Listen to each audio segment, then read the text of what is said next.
कहना यह है कि जो मोदी सरकार ये 3 कानून लेके आई आ, ये तिन्ने कानून सिर्फ किसान मारू नहीं हैगे, ये पंजाब की जिहड़ी आर्थिकता उसका भट्ठा बिठाउण वास्ते लिआंदे गए ने। ये जिहड़ी सरकार हैगी है ये अमेरिका की एक किस्म की हੱਥ ठोका है, उन्हां दीयां नीतियां इत्थे लाउणा चाहुंदी है। पंजाब के किसान ने उन्होंने एक ढंग नाल अपनियां ही खेतों के विच मुजारे बनाउण जा रहा कि वड्डियां कंपनियां कंट्रैक्ट फार्मिंग राही उन्हां दी जिहड़ी जमीन आ एक ढंग नाल उस दे उपर सिद्धे रूप च कब्जा करनगियां। ਜਿਹੜੀ भी कौम ਜਿਹੜੀ सिर चुकती हैगी हिंदुस्तान दे विच, चाहे वो JNK वाले ने, चाहे पंजाब वाले ने, चाहे नॉर्थ इंडिया वाले हैगे ने, खासकर ये सरकार उन्होंने खत्म करना चाहती है। गायक भी किसानों को तुहानूं पता ही है फुकरपने टाइप पेश किया गया किसानों भी महंगे भाव दी गड्डियां महंगे भाव दी कोठियां। बेशक अज गायकी जिहड़ी किसानों के हक च डटी हुई है।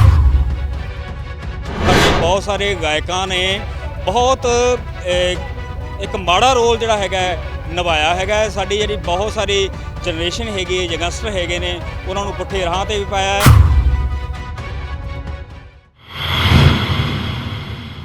सत श्री अकाल जी, मैं हाँ कुलदीप सिंह भोड़े। अज किसानों के संघर्ष में पूरा सहयोग मिल रहा है, चाहे वह मजदूर वर्ग हो, चाहे आड़तिया वर्ग हो, चाहे होर कोई भी जथेबंदी हो, पूरा जिहड़ा समर्थन कर रही है। अज किसानों के वलों पंजाब बंद का सद्दा सी, जिसनूं पूरा हंगारा मिल रहा, समर्थन मिल रहा। हुण लेखक ते टीचर भी इस धरने दे विच कुद गए ने। साडे नाल लेखक ने एक गलबात करते हैं कि मोदी सरकार वालों जो खेती ये बिल लिआंदे गए ने किन्ने क माड़े ने, किस तरह वो अपनी कलम के जरिए सरकार नूं घेरनगे आउण वाले दिनां च।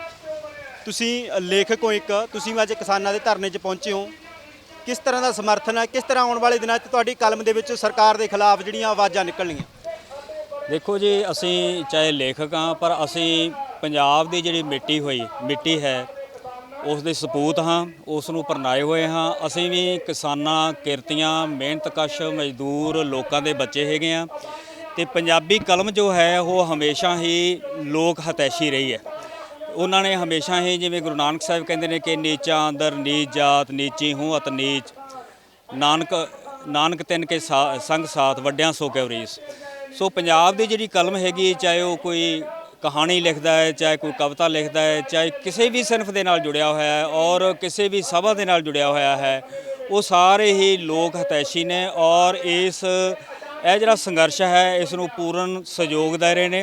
असीं आउण वाले समय दे विच अपनी कलम राहीं भी इस दे विच पूरा सहयोग पावांगे कि जिहड़ियां सरकार दीयां जिहड़ियां पंजाब नूं खत्म करन दीयां नीतियां हन, चाहे वो पंजाबी जबान है, चाहे पंजाबी सभ्याचार है, चाहे पंजाब की धरती है, पानी है, हवा है, जलवायु है, उस नूं और पंजाबी बंदे नूं खत्म करने जो सरकार दी नीतियां हैं असीं उस दा पूर्ण तौर पर विरोध करांगे। और ये जिहड़े मेहनतकश लोग है इन्हां दे नाल असीं मोढे नाल मोढा जोड़ के हर तरह नाल तैयार होवांगे। असीं कलम जिहड़ी हैगी है, कलम के जरिए असीं कलम वाहुणी भी जानते हैं तो असीं अपना जिहड़ा सिर हैगा कलम करन भी जानते हैगे आ। सरकार क्यों नहीं सुन रही किसानों की? इन्ना धक्का क्यों किया जा रहा? क्योंकि की हो गया बीजेपी या सत्ता का नशा चढ़ गया? सरकार जिहड़ी हैगी है ये वड्डे घराणिਆਂ ਦੀ सरकार हैगी है। ये जिहड़ी सरकार बनी है, मोदी ने चिड़ियां दीयां वोटां लईआं ने, कबूतरां दीयां वोटां लईआं ने, घुग्गियां दीयां वोटां लईआं ने। वो वोटां हाँ 90%, उन्हां 90% लोगों नूं भुल के ते मोदी अज जिहड़ा हैगा वो सिर्फ तो सिर्फ जिहड़े 2% मोर हैगे ने उन्हां नूं चोग पा रहा है। मोर तुसीं समझदे हो कि किहड़े लोग हैं जिहड़े वड्डे घराणे हन, मोरां दा प्रतीक हैं। पहला लिखारी भी गल कहंदे सी भी पहला जम्मू दी विच धारा नूं जिहड़ा 370 नूं तोड़िया गया भी हुण तां जम्मू वालियां दी वारी आ, पंजाबी वालियां दी भी आउण नूं तैयार है। उही गल होई कि नहीं होई? नहीं, असीं बिल्कुल असीं उदों भी नाल उत्थे खड़े हाँ। असीं जम्मू भी गए हैं, कश्मीर विच भी गए हैं, उन्हां लोगों के नाल जाके खड़े हाँ। तो ये जिहड़ी भी कौम जिहड़ी सिर चुकती हैगी हिंदुस्तान दे विच, चाहे वो JNK वाले ने, चाहे पंजाब वाले ने, चाहे नॉर्थ इंडिया वाले हैगे ने, खासकर ये सरकार उन्हां नूं खत्म करना चाहुंदी है। और उन्हां दे विच जिहड़े असीं पंजाबी हैगे आ, ये खासकर उन्हां दी अख दे उत्ते असीं हैगे कि जे ये कौम जिहड़ी हैगी असीं खत्म कर दित्ती ते असीं हिंदुस्तान नूं अपने कब्जे विच ले लांगे। ये जिहड़ी सरकार हैगी है ये अमेरिका दी एक किस्म की हੱਥ ठोका है, उन्हां दीयां नीतियां इत्थे लाउणा चाहुंदी है। और ये सरकार दीयां नीतियां जिहड़ियां हैगीਆਂ ने साडा समुच्चा वर्ग जिहड़ा हैगा ये सफल नहीं होण देणगीਆਂ। ਲੇਖਕ ਤੁਹਾਡੇ ਕਿੱਥੇ ਕਿੱਥੇ ਧਰਨਿਆਂ ਤੇ ਬੈਠੇ ਨੇ ਪੂਰੇ ਪੰਜਾਬ ਦੇ ਵਿੱਚ ਤੁਹਾਡੇ ਡਿਟੇਲ ਧਰਨੇ ਤੇ? ਹਾਂ, ਜਿੰਨੀਆਂ ਸਾਡੇ ਪੰਜਾਬ ਦੀਆਂ ਲੇਖਕ ਸਭਾਵਾਂ ਹਨ, ਚਾਹੇ ਕੇਂਦਰੀ ਪੰਜਾਬੀ ਲੇਖਕ ਸਭਾ ਹੈਗੀ ਹੈ, ਉਹ ਜਿੱਥੇ ਵੀ ਕਿਸੇ ਨੂੰ ਨਜ਼ਦੀਕ ਥਾਂ ਪੈਂਦੀ ਹੈਗੀ ਹੈ, ਉਹ ਉੱਥੇ ਸਾਰੀਆਂ ਥਾਵਾਂ ਤੇ ਸਾਡੇ ਅੱਜ ਲੇਖਕ ਪਹੁੰਚੇ ਹੋਏ ਨੇ। ਔਰ ਇਹੋ ਜਿਹੇ ਮੌਸਮ ਦੇ ਵਿੱਚ ਇਹਨਾਂ ਲੋਕਾਂ ਦੇ ਵਿੱਚ ਅਸੀਂ ਇਹਨਾਂ ਲੋਕਾਂ ਦੇ ਵਿੱਚੋਂ ਹੈਗੇ ਆ, ਅਸੀਂ ਇਹਨਾਂ ਦੇ ਨਾਲ ਮਰਨਾ ਹੈ, ਇਹਨਾਂ ਦੇ ਨਾਲ ਹੀ ਜਿਉਣਾ ਹੈਗਾ, ਔਰ ਇਹਨਾਂ ਦੇ ਵਾਸਤੇ ਸਾਡੀ ਕਲਮ ਜਿਹੜੀ ਹੈਗੀ ਹੈ ਉਹ ਬੁਲੰਦ ਰਹੇਗੀ। ਕਿਉਂਕਿ ਲੇਖਕ ਤਾਂ ਤੇ ਵੀ ਕਾਫੀ ਜਿਹੜਾ ਹੋਣ ਦਾ ਕਿਸਾਨਾਂ ਨੂੰ ਵੀ ਸਾਡੇ ਲੇਖਕ ਨੇ ਵੀ ਆਵਾਜ਼ ਕੱਢਣਗੇ ਕਲਮ ਦੇ ਵਿੱਚੋਂ। ਹੁਣ ਕਿਸਾਨ ਤੁਹਾਡੇ ਤੇ ਇੱਕ ਭਰੋਸਾ ਜਤਾਉਣ ਵੀ ਆਉਣ ਵਾਲੇ, ਤੁਹਾਡੀ ਕਲਮ ਦੇ ਵਿੱਚ ਸਰਕਾਰ ਦੇ ਖਿਲਾਫ ਆਵਾਜ਼ ਬੁਲੰਦ ਹੋਊਗੀ। ਬਿਲਕੁਲ ਬਿਲਕੁਲ, ਅਸੀਂ ਕਿਸਾਨਾਂ ਦੇ ਪੁੱਤ ਹਾਂ, ਅਸੀਂ ਵੀ ਉਹਨਾਂ ਦੇ ਵਿੱਚੋਂ ਹਾਂ, ਅਸੀਂ ਵੀ ਉਹ ਜਿਹੜਾ ਪਸੀਨਾ ਹੈਗਾ ਖੇਤਾਂ ਦੇ ਵਿੱਚ ਵਹਾਇਆ ਹੋਇਆ ਤੇ ਅੱਜ ਅਸੀਂ ਕਲਮ ਚੁੱਕੀ ਹੋਈ ਹੈ, ਕਿਸੇ ਅਸੀਂ ਵੀ ਹਲ ਵਾਉਂਦੇ ਰਹੇ ਹੈਗੇ ਆ। ਸੋ ਕਿਸਾਨ ਸਾਨੂੰ ਚੰਗੀ ਤਰ੍ਹਾਂ ਜਾਣਦੇ ਹੈਗੇ ਨੇ, ਕਿਸਾਨ ਸਾਡੀ ਗੱਲ ਸੁਣਨਗੇ। ਕੁਝ ਕਿਸਾਨਾਂ ਦੀਆਂ ਵੀ ਗਲਤੀਆਂ ਹੈਗੀਆਂ, ਮੈਂ ਇਹ ਗੱਲ ਕਹਾਂਗਾ ਕਿ ਇੱਕ ਜਿਹੜਾ ਪੰਜਾਬ ਦੇ ਵਿੱਚੋਂ ਜਿਹੜਾ ਜੱਟ ਸ਼ਬਦ ਹੈਗਾ ਇਹ ਕੱਢ ਦੇਣ। ਜੱਟ ਸ਼ਬਦ ਨੇ ਸਾਡਾ ਬਹੁਤ ਵੱਡਾ ਨੁਕਸਾਨ ਕੀਤਾ ਹੈ। ਅਸੀਂ ਕਿਸਾਨ ਆ ਸਾਰੇ, ਪਿੰਡਾਂ ਦੇ ਵਿੱਚ ਬ੍ਰਾਹਮਣ ਵੀ ਖੇਤੀ ਕਰ ਰਿਹਾ ਹੈ, ਬਾਣੀਆਂ ਵੀ ਖੇਤੀ ਕਰ ਰਿਹਾ ਹੈ, ਚਮਿਆਰ ਵੀ ਖੇਤੀ ਕਰ ਰਿਹਾ ਹੈ, ਤਰਖਾਣ ਵੀ ਖੇਤੀ ਕਰ ਰਿਹਾ ਹੈ, ਜ਼ਿਮੀਂਦਾਰ ਜੱਟ ਵੀ ਖੇਤੀ ਕਰ ਰਿਹਾ ਹੈ। ਉਹ ਜੱਟ ਸ਼ਬਦ ਨੂੰ ਡਿਲੀਟ ਕਰਕੇ ਸਮੁੱਚਾ ਜਿਹੜਾ ਕਿਸਾਨ ਹੈਗਾ ਉਸ ਨੂੰ ਇਕੱਠੇ ਹੋਣ ਦੀ ਲੋੜ ਹੈਗੀ ਹੈ। ਸਰਕਾਰ ਦੀਆਂ ਨੀਤੀਆਂ ਹੁੰਦੀਆਂ ਨੇ ਕਿ ਡਿਵਾਈਡ ਐਂਡ ਰੂਲ, ਤੇ ਉਹਦੇ ਵਿੱਚ ਉਹ ਸਫਲ ਵੀ ਹੋਈ ਹੈ। ਸਾਡੇ ਲੋਕਾਂ ਨੂੰ ਥੋੜ੍ਹਾ ਜਿਹਾ ਹੁਣ ਸੁਚੇਤ ਹੋਣ ਦੀ ਲੋੜ ਹੈਗੀ ਹੈ, ਔਰ ਮੈਨੂੰ ਇਸ ਗੱਲ ਦੀ ਖੁਸ਼ੀ ਵੀ ਹੈ ਔਰ ਮੈਂ ਲੋਕਾਂ ਨੂੰ ਮੁਬਾਰਕ ਵੀ ਦੇਣਾ ਹੈਗਾ ਕਿ ਇਹ ਜਿਹੜਾ ਸੰਘਰਸ਼ ਚੱਲ ਰਿਹਾ ਜਿਹਦੇ ਵਿੱਚੋਂ ਪੰਜਾਬ ਨੇ ਦੁਬਾਰਾ ਉਦੇ ਹੋਣਾ ਹੈਗਾ, ਇਸ ਮੂਵਮੈਂਟ ਦੇ ਵਿੱਚੋਂ ਪੰਜਾਬ ਨੇ ਦੁਬਾਰਾ ਉਦੇ ਹੋਣਾ ਹੈਗਾ। ਇਹਦੇ ਵਿੱਚ ਅਸੀਂ ਸਾਰੇ ਹੀ ਸਾਰੀਆਂ ਜਿਹੜੀਆਂ ਵੰਡੀਆਂ ਪਾਈਆਂ ਹੋਈਆਂ ਉਹ ਭੁੱਲ ਕੇ ਤੇ ਅਸੀਂ ਦੁਬਾਰਾ ਯੂਨਾਈਟ ਹੋਣ ਜਾ ਰਹੇ ਹਾਂ। ਇਹ ਬਹੁਤ ਵੱਡੀ ਇੱਕ ਮੁਬਾਰਕ ਹੈ ਪੰਜਾਬ ਦੇ ਲੋਕਾਂ ਨੂੰ। ਬੇਸ਼ੱਕ ਅੱਜ ਮੁੱਦਾ ਕੋਈ ਹੋਰ ਆ, ਪਹਿਲਾਂ ਗਾਇਕ ਵੀ ਕਿਸਾਨਾਂ ਨੂੰ ਤੁਹਾਨੂੰ ਪਤਾ ਹੀ ਹੈ ਫੁਕਰਪਣੇ ਟੈਪ ਪੇਸ਼ ਕੀਤਾ ਗਿਆ ਕਿਸਾਨਾਂ ਨੂੰ ਵੀ ਮਹਿੰਗੇ ਭਾਅ ਦੀਆਂ ਗੱਡੀਆਂ, ਮਹਿੰਗੇ ਭਾਅ ਦੀਆਂ ਕੋਠੀਆਂ। ਬੇਸ਼ੱਕ ਅੱਜ ਗਾਇਕੀ ਜਿਹੜੀ ਕਿਸਾਨਾਂ ਦੇ ਹੱਕ 'ਚ ਡਟੀ ਹੋਈ ਆ। ਤੁਸੀਂ ਇਹ ਵੀ ਮੰਨਦੇ ਹੋ ਵੀ ਜਿਹੜੇ ਗਾਇਕਾਂ ਨੇ ਉਸ ਸਮੇਂ ਚੰਗਾ ਰੋਲ ਨਹੀਂ ਨਿਭਾਇਆ, ਉਹਨਾਂ ਦੇ ਵੀ ਬਹੁਤ ਵੱਡਾ ਹੋ ਰਿਹਾ? ਬਿਲਕੁਲ, ਗਲਤੀਆਂ ਸਾਰਿਆਂ ਤੋਂ ਹੁੰਦੀਆਂ ਹੈ। ਸਾਡੇ ਬਹੁਤ ਸਾਰੇ ਗਾਇਕਾਂ ਨੇ ਬਹੁਤ ਇੱਕ ਮਾੜਾ ਰੋਲ ਜਿਹੜਾ ਹੈਗਾ ਨਿਭਾਇਆ ਹੈਗਾ। ਸਾਡੀ ਜਿਹੜੀ ਬਹੁਤ ਸਾਰੀ ਜਨਰੇਸ਼ਨ ਹੈਗੀ, ਯੰਗਸਟਰ ਹੈਗੇ ਨੇ, ਉਹਨਾਂ ਨੂੰ ਪੁੱਠੇ ਰਾਹਾਂ ਤੇ ਵੀ ਪਾਇਆ। ਉਹਨਾਂ ਦੇ ਹੱਥ ਦੇ ਵਿੱਚ ਬੇਹਯਾ ਜਿਹੜੇ ਉਹਨਾਂ ਨੂੰ ਇੱਕ ਕਿਸਮ ਦਾ ਗੈਂਗਸਟਰ ਵੀ ਬਣਾਇਆ ਹੈਗਾ। ਉਹਨਾਂ ਨੂੰ ਨਸ਼ਿਆਂ ਦੇ ਰਾਹ ਤੇ ਤੋਰਿਆ ਹੈਗਾ, ਉਹਨਾਂ ਨੂੰ ਫੁਕਰਾ ਪੰਥੀ ਦੇ ਰਾਹ ਤੇ ਤੋਰਿਆ ਹੈ, ਉਹਨਾਂ ਨੂੰ ਪੰਜਾਬ ਦੀ ਮਿੱਟੀ ਦੀ ਜੋ ਅਸਲੀ ਮਹਿਕ ਹੈਗੀ ਹੈ ਉਸ ਨਾਲੋਂ ਤੋੜਿਆ ਹੈਗਾ। ਔਰ ਮੈਂ ਲੇਖਕ ਭਾਈ ਖਾਸ ਕਰ ਜਿਹੜੇ ਗਾਉਣ ਵਾਲੇ ਸਾਡੇ ਵੀਰ ਹਨ ਉਹਨਾਂ ਨੂੰ ਬੇਨਤੀ ਕਰਦਾ ਕਿ ਇਹ ਜਿਹੜੇ ਸਾਡਾ ਨੌਜਵਾਨ ਤਬਕਾ ਹੈਗਾ ਉਸ ਤੋਂ ਬਹੁਤ ਜਲਦੀ ਪ੍ਰਭਾਵਿਤ ਹੋ ਜਾਂਦਾ ਹੈ, ਫਿਲਮਾਂ ਤੋਂ ਬਹੁਤ ਜਲਦੀ ਪ੍ਰਭਾਵਿਤ ਹੁੰਦਾ, ਸਿਨੇਮੇ ਤੋਂ ਬਹੁਤ ਜਲਦੀ ਪ੍ਰਭਾਵਿਤ ਹੁੰਦਾ ਹੈ।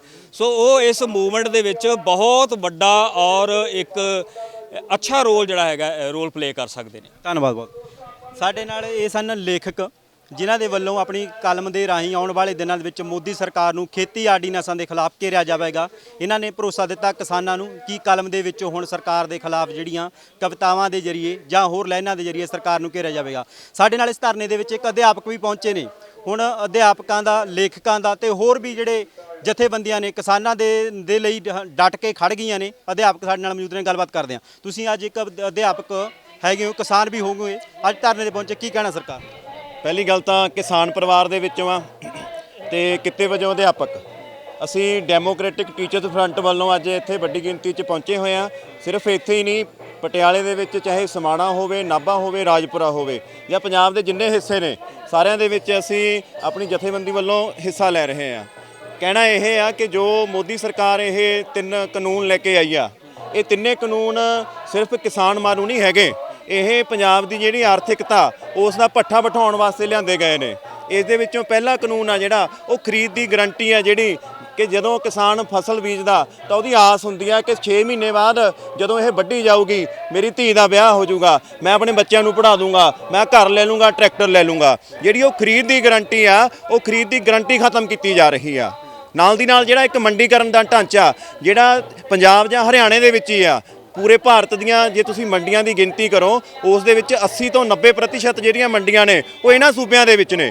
ਬਾਕੀ ਹਿੰਦੁਸਤਾਨ ਦੇ ਵਿੱਚ ਤਾਂ ਮੰਡੀਕਰਨ ਹੈ ਹੀ ਨਹੀਂ। ਤਾਂ ਇਹ ਜਿਹੜਾ ਆਰਡੀਨੈਂਸ ਆ ਉਸ ਮੰਡੀਕਰਨ ਦੇ ਢਾਂਚੇ ਨੂੰ ਵੀ ਖਤਮ ਕਰਨ ਜਾ ਰਿਹਾ। ਦੂਜਾ ਇਸ ਦੇ ਨਾਲ ਹੀ ਜਿਹੜੇ ਪੰਜਾਬ ਦੇ ਕਿਸਾਨ ਨੇ ਉਹਨਾਂ ਨੂੰ ਇੱਕ ਢੰਗ ਨਾਲ ਆਪਣੀਆਂ ਹੀ ਖੇਤਾਂ ਦੇ ਵਿੱਚ ਮੁਜ਼ਾਹਰੇ ਬਣਾਉਣ ਜਾ ਰਿਹਾ ਕਿ ਵੱਡੀਆਂ ਕੰਪਨੀਆਂ ਕੰਟਰੈਕਟ ਫਾਰਮਿੰਗ ਰਾਹੀਂ ਉਹਨਾਂ ਦੀ ਜਿਹੜੀ ਜ਼ਮੀਨ ਆ ਇੱਕ ਢੰਗ ਨਾਲ ਉਸ ਦੇ ਉੱਪਰ ਅਸਿੱਧੇ ਰੂਪ 'ਚ ਕਬਜ਼ਾ ਕਰਨਗੀਆਂ। ਤੇ ਤੀਜਾ, ਜਮਾਖੋਰੀ ਨੂੰ ਬਿਲਕੁਲ ਕਾਨੂੰਨਨ ਬਣਾਉਣ ਜਾ ਰਹੇ ਨੇ। ਕਿ ਕੋਈ ਵੀ ਜਿਹੜਾ ਵੱਡਾ ਕਾਰਪੋਰੇਟ ਆ ਪੰਜਾਬ ਦੇ ਵਿੱਚ ਹੀ ਕਈ ਜਗ੍ਹਾ ਜਿਹੜੇ ਅੰਡਾਨੀ ਨੇ ਉਹਨਾਂ ਨੇ ਆਪਣੇ ਸੀਲੋ ਖੋਲ੍ਹੇ ਨੇ। ਸੀਲੋ ਮਤਲਬ ਉਹ ਉੱਥੇ ਜਮਾਖੋਰੀ ਕਰਿਆ ਕਰਨਗੇ ਕਿ ਜਦੋਂ ਭਾਅ ਉਹਨਾਂ ਨੂੰ ਲੱਗਿਆ ਕਿ ਵੱਧਦੇ ਨੇ ਉਦੋਂ ਵੇਚਦਿਆ ਕਰਨਗੇ, ਜਦੋਂ ਘੱਟ ਹੋਇਆ ਕਰਨਗੇ ਜਮਾਖੋਰੀ ਕਰਿਆ ਕਰਨਗੇ। ਤਾਂ ਇਹ ਜਿਹੜੇ ਤਿੰਨੇ ਕਾਨੂੰਨ ਨੇ ਇਸੇ ਢੰਗ ਨਾਲ ਕਿਸਾਨ ਵਿਰੋਧੀ ਨਹੀਂ, ਲੋਕ ਵਿਰੋਧੀ ਨੇ। ਦੂਸਰੀ ਗੱਲ ਦੇਖਣ ਵਾਲੀ ਇਹ ਆ ਕਿ ਕਿਸਾਨਾਂ ਨਾਲ ਇੱਥੇ ਵੱਖ-ਵੱਖ ਵਰਗ ਕਿਉਂ ਪਹੁੰਚੇ ਨੇ। ਉਹ ਇਸ ਕਰਕੇ ਆ ਕਿ ਮੋਦੀ ਸਰਕਾਰ ਆ ਜਿਹੜੀ ਉਹਦੇ ਪਿੱਛੇ ਜਿਹੜੀ ਖੜੀ ਆ, ਕਹਿੰਦੇ ਹੁੰਦੇ ਨੇ ਚੋਰ ਨੂੰ ਨਾ ਮਾਰੋ, ਚੋਰ ਦੀ ਮਾਂ ਨੂੰ ਮਾਰੋ। ਉਸ ਦੇ ਪਿੱਛੇ ਜਿਹੜੀ ਆਰਐਸਐਸ ਖੜੀ ਆ ਉਸ ਨੇ ਫਾਸ਼ੀਵਾਦੀ ਅਟੈਕ ਦੇ ਤਹਿਤ ਸਾਰੇ ਲੋਕਾਂ ਨੂੰ ਨਿਸ਼ਾਨੇ ਤੇ ਲਿਆ ਹੋਇਆ। ਪਹਿਲਾਂ ਮੁਸਲਮਾਨਾਂ ਨੂੰ ਸੀਏਏ, ਐਨਆਰਸੀ ਤੇ ਐਨਪੀਆਰ ਦੇ ਨਾਮ ਹੇਠ ਡੱਕਿਆ ਘਰਾਂ ਦੇ ਵਿੱਚ। ਕਸ਼ਮੀਰ ਦੇ ਵਿੱਚ ਲੋਕਾਂ ਨੂੰ 370 ਤੇ 35A ਤੋੜ ਕੇ ਘਰਾਂ ਦੇ ਵਿੱਚ ਡੱਕਿਆ ਤੇ ਹੁਣ ਕਿਸਾਨੀ ਦੇ ਉੱਪਰ ਹਮਲਾ ਕੀਤਾ ਹੋਇਆ। ਇਸ ਕਰਕੇ ਜਿਹੜਾ ਇਹ ਚੌਤਰਫਾ ਹਮਲਾ ਉਸ ਦਾ ਜਵਾਬ ਦੇਣ ਲਈ ਸਾਰੇ ਅਸੀਂ ਸੜਕਾਂ ਦੇ ਉੱਪਰ ਆਏ ਹਾਂ। ਅਸੀਂ ਕੋਈ ਸੁੱਤੇ ਸਿੱਧ ਨਹੀਂ ਆ ਗਏ। ਇਸ ਕਰਕੇ ਦੂਜੀ ਗੱਲ, ਜਿਨ੍ਹਾਂ ਨੂੰ ਇਹ ਲੱਗਦਾ ਨਾ ਕਿ ਕਾਨੂੰਨ ਬਣਾ ਲੇ ਕਿ ਲਓ ਜੀ ਪਾਰਲੀਮੈਂਟ 'ਚ ਪਾਸ ਹੋ ਗਿਆ, ਸਾਨੂੰ ਇਹ ਲੱਗਦਾ ਕਿ ਇਹ ਪਾਰਲੀਮੈਂਟ ਲੋਕਾਂ ਦੀ ਨਹੀਂ ਹੈਗੀ। ਜੇ ਪਾਰਲੀਮੈਂਟ ਲੋਕਾਂ ਦੀ ਹੁੰਦੀ ਤਾਂ ਲੋਕ ਪੱਖੀ ਕਾਨੂੰਨ ਪਾਸ ਹੁੰਦੇ। ਉੱਥੇ ਕੀ ਪਾਸ ਹੋ ਰਹੇ ਨੇ? ਖੇਤੀ ਵਿਰੋਧੀ ਕਾਨੂੰਨ। ਉੱਥੇ ਕੀ ਪਾਸ ਹੋ ਰਹੇ ਨੇ? ਕਿਰਤ ਕਾਨੂੰਨਾਂ ਵਿਰੋਧੀ ਕਾਨੂੰਨ। ਇਸ ਕਰਕੇ ਸਾਨੂੰ ਲੱਗਦਾ ਕਿ ਲੋਕਾਂ ਨੂੰ ਵੀ ਇਸ ਲਈ ਜਾਗਰੂਕ ਹੋਣ ਦੀ ਲੋੜ ਆ ਕਿ ਜਦੋਂ 5 ਸਾਲਾਂ ਬਾਅਦ ਮੂੰਹ ਚੱਕ ਕੇ ਇਹ ਸਾਡੇ ਪਿੰਡਾਂ ਦੇ ਵਿੱਚ ਆਉਂਦੇ ਨੇ, ਸ਼ਹਿਰਾਂ ਦੇ ਵਿੱਚ ਆਉਂਦੇ ਨੇ, ਕਦੇ ਨੀਲੀਆਂ ਪੱਗਾਂ ਬੰਨ੍ਹ ਕੇ, ਕਦੇ ਚਿੱਟੀਆਂ ਪੱਗਾਂ ਬੰਨ੍ਹ ਕੇ, ਕਦੇ ਝਾੜੂ ਲੈ ਕੇ, ਕਦੇ ਕੁਝ ਹੋਰ ਲੈ ਕੇ, ਸਾਨੂੰ ਇਹਨਾਂ ਨੂੰ ਪੁੱਛਣਾ ਇਹ ਚਾਹੀਦਾ ਕਿ ਤੁਸੀਂ ਨਿੱਜੀਕਰਨ ਪੱਖੀ ਨੀਤੀਆਂ ਨੇ ਜਿਹੜੀਆਂ, ਪ੍ਰਾਈਵੇਟਾਈਜੇਸ਼ਨ ਪੱਖੀ ਨੀਤੀਆਂ ਨੇ ਜਿਹੜੀਆਂ ਚੱਲਦੀਆਂ ਅਮਰੀਕਾ ਤੋਂ ਨੇ, ਪਹੁੰਚਦੀਆਂ ਇੱਥੇ ਨੇ। ਲੈ ਕੇ ਮਨਮੋਹਨ ਸਿੰਘ ਆਉਂਦਾ, ਲਾਗੂ ਨਰਿੰਦਰ ਮੋਦੀ ਕਰਦਾ, ਕਿ ਕੀ ਉਸ ਦਾ ਤੁਸੀਂ ਵਿਰੋਧ ਕਰਦੇ ਹੋ ਜਾਂ ਨਹੀਂ ਕਰਦੇ? ਜੇ ਨਹੀਂ ਕਰਦੇ ਤਾਂ ਕੈਪਟਨ ਅਮਰਿੰਦਰ ਅੱਜ ਝੂਠੇ ਹੰਝੂ ਬਹਾ ਰਿਹਾ, ਉਹ ਵੀ ਇਸ ਦੇ ਵਿੱਚ ਸ਼ਾਮਲ ਆ। ਇਸ ਕਰਕੇ ਅਸੀਂ ਆਸ ਇਹ ਕਰਦੇ ਹਾਂ ਕਿ ਜਿਹੜੀ ਪੰਜਾਬ ਦੀ ਕਿਸਾਨੀ ਆ ਇਸ ਸੰਘਰਸ਼ ਦੇ ਵਿੱਚੋਂ ਸਿੱਖਦੇ ਹੋਏ ਲੜੂਗੀ, ਲੜਦੇ ਹੋਏ ਸਿੱਖੂਗੀ ਤੇ ਅੰਤ ਜਾ ਕੇ ਜਿਹੜਾ ਦਿੱਲੀ ਦੀ ਕੁਰਸੀ ਆ ਉਸ ਨੂੰ ਹੱਥ ਪਾਊਗੀ। ਅਧਿਆਪਕ ਯੂਨੀਅਨ ਤੁਹਾਡੇ ਵੱਲੋਂ ਹੋਰ ਵੀ ਪੰਜਾਬ ਦੇ ਵਿੱਚ ਸੰਘਰਸ਼ ਦਾ ਐਲਾਨ ਕੀਤਾ, ਜਿਨ੍ਹਾਂ ਨੇ ਕਿਸਾਨਾਂ ਦੇ ਹੱਕ ਦੇ ਵਿੱਚ ਜਥੇਬੰਦੀ। ਦੇਖੋ, ਅਸੀਂ ਇਹਨਾਂ ਤਿੰਨੇ ਆਰਡੀਨੈਂਸਾਂ ਦੇ ਖਿਲਾਫ ਤੇ ਇੱਕ ਬਿਜਲੀ ਐਕਟ 2020 ਆ ਰਿਹਾ ਜਿਹੜਾ, ਅਸੀਂ ਉਸ ਦੇ ਖਿਲਾਫ ਲਗਾਤਾਰ ਪ੍ਰੋਟੈਸਟ ਦੇ ਵਿੱਚ ਆ। ਪਟਿਆਲੇ ਦੇ ਵਿੱਚ ਵੀ ਕਈ ਧਰਨੇ ਲਗਾਏ ਨੇ। ਇਸ ਤੋਂ ਬਿਨਾ ਇਸ ਐਜੀਟੇਸ਼ਨ ਦਾ ਧੁਰਾ ਕਿਸਾਨੀ ਤੇ ਮਜ਼ਦੂਰਾਂ ਨੇ ਬਣਨਾ, ਤਾਂ ਉਸ ਧੁਰੇ ਦੇ ਆਲੇ ਦੁਆਲੇ ਅਧਿਆਪਕ ਵੀ ਇਕੱਠੇ ਹੋ ਰਹੇ ਨੇ। ਇੱਕ ਇਹ ਗੱਲ ਤਾਂ ਨਹੀਂ ਕਿ ਬੀਜੇਪੀ ਆਰਐਸਐਸ ਇੱਕ ਸਾਜ਼ਿਸ਼ ਖੇਡ ਰਹੀ ਹੋਵੇ, ਕਿਉਂਕਿ ਪੰਜਾਬ ਦੇ ਵਿੱਚ ਹਮੇਸ਼ਾ ਆਵਾਜ਼ ਬੁਲੰਦ ਹੁੰਦੀ ਹੈ ਕਿ ਪੰਜਾਬੀਆਂ ਨੂੰ ਇੱਥੇ ਉਲਝਾਇਆ ਜਾਵੇ, ਕਿਸਾਨੀ ਨੂੰ ਘੇਰਿਆ ਉਹਨਾਂ, ਕਿਉਂਕਿ ਜ਼ਿਆਦਾਤਰ ਕਿਸਾਨ ਤਾਂ ਪੰਜਾਬ ਦੇ ਵਿੱਚ ਨਹੀਂ। ਇਸ ਤਰ੍ਹਾਂ ਦੀ ਕੋਈ ਸਾਜ਼ਿਸ਼ ਤਾਂ ਨਹੀਂ ਕਿਤੇ? ਬਿਲਕੁਲ, ਇਹਨਾਂ ਦਾ ਇੱਕ ਏਜੰਡਾ ਇਹ ਆ ਕਿ ਜਿੱਥੇ ਘੱਟ ਗਿਣਤੀਆਂ ਬਹੁ ਗਿਣਤੀ ਦੇ ਵਿੱਚ ਨੇ ਉਹਨਾਂ ਨੂੰ ਉੱਥੇ ਕਿਸੇ ਨਾ ਕਿਸੇ ਢੰਗ ਨਾਲ ਆਈਸੋਲੇਟ ਕਰ ਦਿਓ, ਉਹਨਾਂ ਨੂੰ ਦਬਾ ਦਿਓ, ਉਹਨਾਂ ਨੂੰ ਖਤਮ ਕਰ ਦਿਓ, ਉਹਨਾਂ ਨੂੰ ਖਪਾ ਦਿਓ, ਉਹਨਾਂ ਨੂੰ ਘੱਟ ਗਿਣਤੀ ਬਣਾ ਦਿਓ। ਜਿਵੇਂ ਕਸ਼ਮੀਰ ਦੇ ਵਿੱਚ ਮੁਸਲਮਾਨਾਂ ਨਾਲ ਹੋਇਆ, ਇੱਕੋ ਸੂਬਾ ਸੀ ਵੀ ਜਿੱਥੇ ਮੁਸਲਮਾਨ ਵੱਧ ਗਿਣਤੀ ਦੇ ਵਿੱਚ ਸੀ, ਉੱਥੇ ਕੀ ਕੀਤਾ? ਪਹਿਲਾਂ ਤਾਂ ਉਹਦੀ ਸਟੇਟਹੁੱਡ ਤੋੜਤੀ। ਉਸ ਤੋਂ ਬਾਅਦ ਹੁਣ ਕੀ ਹੋ ਰਿਹਾ? ਦੂਜੇ ਹਿੱਸਿਆਂ ਦੇ ਵਿੱਚੋਂ ਲਿਆ ਕੇ ਲੋਕਾਂ ਨੂੰ ਉੱਥੇ ਵਸਾਇਆ ਜਾ ਰਿਹਾ ਕਿ ਇੱਥੇ ਮੁਸਲਮਾਨ ਘੱਟ ਗਿਣਤੀ ਦੇ ਵਿੱਚ ਰਹਿ ਜਾਣ। ਇਹੀ ਕੁਝ ਪੰਜਾਬੀਆਂ ਦੇ ਨਾਲ ਕਰਨਾ ਚਾਹੁੰਦੇ ਨੇ। ਇਹੀ ਕੁਝ ਇੱਥੇ ਜਿਹੜਾ ਧਰਮ ਆਧਾਰਿਤ ਉਹਨਾਂ ਦਾ ਏਜੰਡਾ ਹੈਗਾ, ਹਿੰਦੂਤਵੀ ਏਜੰਡਾ, ਉਸ ਨਾਲ ਪੰਜਾਬ ਵਿੱਚ ਕਰਨਾ ਚਾਹੁੰਦੇ ਨੇ। ਇਸ ਕਰਕੇ ਲੋੜ ਇਹ ਆ ਕਿ ਸਿਰਫ ਪੰਜਾਬ ਦੇ ਲੋਕ ਜਾਂ ਹਰਿਆਣੇ ਦੇ ਲੋਕ ਨਾ ਲੜਨ, ਉਹ ਨਾਲ ਲੈ ਕੇ ਜਿੰਨੇ ਵੀ ਘੱਟ ਗਿਣਤੀਆਂ ਨੇ ਜਾਂ ਜਿੰਨੇ ਵੀ ਘੱਟ ਗਿਣਤੀ ਕੋਈ ਫਿਰਕੇ ਹੈਗੇ ਨੇ ਜਾਂ ਜਿਨ੍ਹਾਂ ਦੀਆਂ ਬੋਲੀਆਂ ਜਿਹੜੀਆਂ ਨੇ ਉਹ ਘੱਟ ਗਿਣਤੀ ਦੇ ਵਿੱਚ ਨੇ, ਉਹਨਾਂ ਸਾਰਿਆਂ ਨੂੰ ਲੈ ਕੇ ਉਹ ਇਕੱਠੇ ਹੋ ਕੇ ਹਮਲਾ ਵਿੱਢਣ। ਤੁਹਾਨੂੰ ਕੀ ਲੱਗਦਾ ਕਿੰਨਾ ਕੁ ਨੁਕਸਾਨ ਹੋ ਸਕਦਾ ਖੇਤੀ ਆਰਡੀਨੈਂਸ ਦੇ ਜਿਹੜੇ ਪਾਸੇ? ਨੁਕਸਾਨ ਇਹ ਆ ਕਿ ਬਿਹਾਰ ਦੇ ਵਿੱਚ ਇਹ ਲਾਗੂ ਹੋਇਆ। ਬਿਹਾਰ ਦੇ ਵਿੱਚ 40,000 ਰੁਪਏ ਸਾਲਾਨਾ ਔਸਤਨ ਇਨਕਮ ਆ। ਇੱਕ ਕਿਸਾਨ ਦੀ 40,000 ਰੁਪਏ ਆਮਦਨ ਆ ਇੱਕ ਸਾਲ ਦੀ ਔਸਤਨ, ਤੇ ਪੰਜਾਬ ਦੇ ਵਿੱਚ 2.25 ਲੱਖ ਰੁਪਈਆ ਸਾਲ ਦੀ ਔਸਤਨ ਆਮਦਨ ਆ। ਤਾਂ ਹੁਣ ਤੁਸੀਂ ਅੰਦਾਜ਼ਾ ਲਗਾ ਲਓ ਕਿ 2.25 ਲੱਖ ਮਿਲ ਕੇ ਵੀ ਕਿਸਾਨ ਖੁਦਕੁਸ਼ੀਆਂ ਕਰ ਰਿਹਾ। ਕਿ 2.25 ਲੱਖ ਕੀ ਹੁੰਦਾ? ਕੁਝ ਵੀ ਨਹੀਂ। ਜੇ ਇਹਨੂੰ ਸੂਚਕ ਅੰਕ ਨਾਲ ਜੋੜ ਦੋ, ਇਹੀ 2.25 ਲੱਖ ਆ ਜਿਹੜਾ ਇਹ 8 ਲੱਖ ਦੇ ਕਰੀਬ ਬਣਦਾ।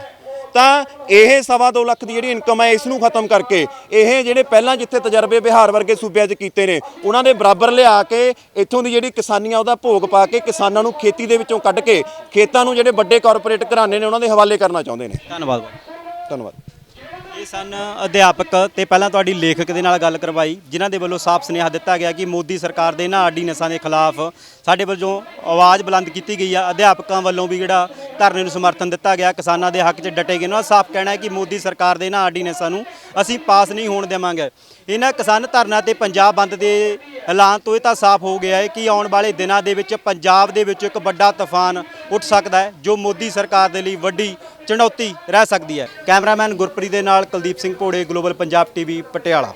ਹੁਣ ਤੁਸੀਂ ਦੇਖ ਸਕਦੇ ਹੋ ਗਲੋਬਲ ਪੰਜਾਬ ਟੀਵੀ ਨੂੰ ਡਾਊਨਲੋਡ ਕਰੋ ਸਾਡੀ ਐਪ ਐਂਡਰੋਇਡ ਜਾਂ iOS ਤੇ ਫ੍ਰੀ ਵਿੱਚ, roku ਅਤੇ Amazon Fire TV ਤੇ ਜਾਂ Apple TV ਤੇ।